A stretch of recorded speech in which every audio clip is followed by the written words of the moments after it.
I met a man on the subway one day. He seemed normal enough.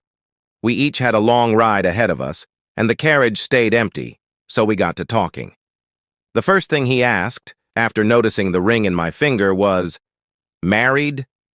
To which I nodded quietly. He smiled and coughed unevenly before replying, "It won't always be easy.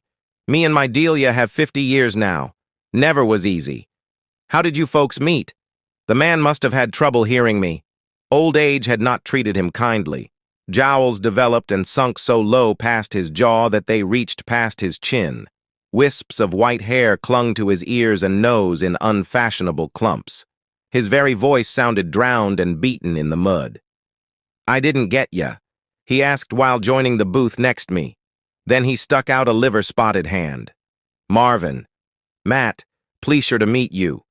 I asked, "How did you folks meet?" Marvin smiled again and took a look out of my passenger window.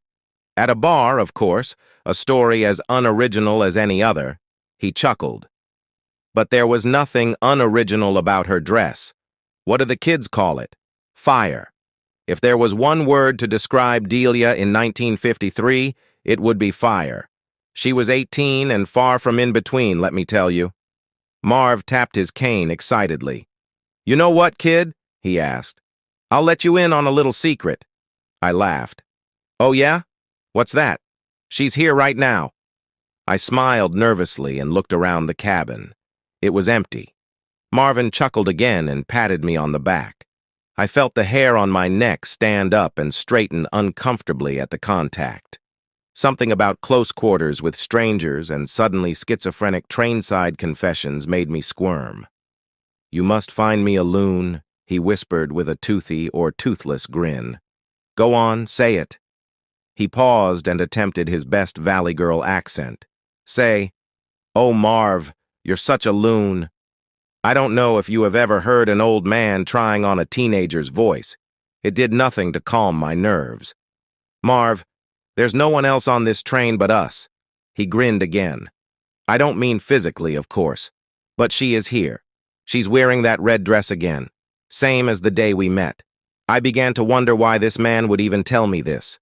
Surely this had to be his own delusion. But why share it with me, a random fellow traveler?